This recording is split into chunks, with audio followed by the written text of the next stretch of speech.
Dear Art, I had to fax when I heard other time travelers calling in from any time past the year 2500 AD. Please let me explain. Time travel was invented in 2034. Offshoots of certain successful fusion reactor research allowed scientists at CERN to produce the world's first contained singularity engine. The basic design involves rotating singularities inside a magnetic field. By altering the speed and direction of rotation, you can travel both forward and backward in time. Time itself can be understood in terms of connected lines. When you go back in time, you travel on your original timeline. When you turn the singularity engine off, a new timeline is created due to the fact that you and your time machine are now there. In other words, a new universe is created.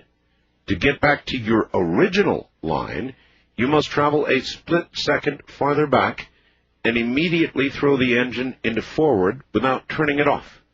Some interesting outcomes of this are: 1. You meet yourself. I have done it often, even taken a younger version of myself along for a few rides before returning myself to the new timeline and going back to mine. 2. You can alter history in the new universe that you have just created. Most of the time, the changes are subtle. Sometimes I'll notice car models that don't exist or books that come out late. The oldest one was a skyscraper that wasn't built in a near-favorite store of mine in New York. Interestingly, when you travel in time, you must compensate for the orbit of the Earth. Since the time machine doesn't move, you have to adjust the engine so you remain on the planet when you turn it off.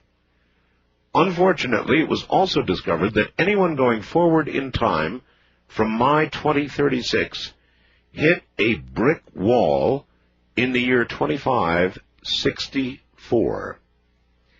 Everyone who has ever been there has reported that nothing exists. When the machine is turned off, you find yourself surrounded by blackness and silence. Whew. Now, most time travelers are trying to find out where the line went bad by going into the past, creating a new universe, and proceeding forward to see if the same thing results in 2564. It appears the line went bad around the year 2000. I'm here now in this time to test a few theories of mine before going forward. Now, for the future, you might want to know about. 1. Y2K is a disaster. Many people die on the highways when they freeze to death trying to get to warmer weather. 2. The government tries to keep power by instituting martial law, but all of it collapses when their efforts to bring the power back up fail. 3. A power facility in Denver is able to restart itself, but is mobbed by hundreds of thousands of people and destroyed. This convinces most that maybe we shouldn't bring the old system back up. 4. A few years later, communal government system is developed after the Constitution takes a few twists. China retakes Taiwan. Israel wins the largest battle for their life, and Russia is covered in nuclear snow from their collapsed reactors. Art, the reason I'm here now is because I believe a nuclear weapon set off by Iraq in the Middle East war with Israel might have something to do with the damaged timeline. I will test that theory and get back to you.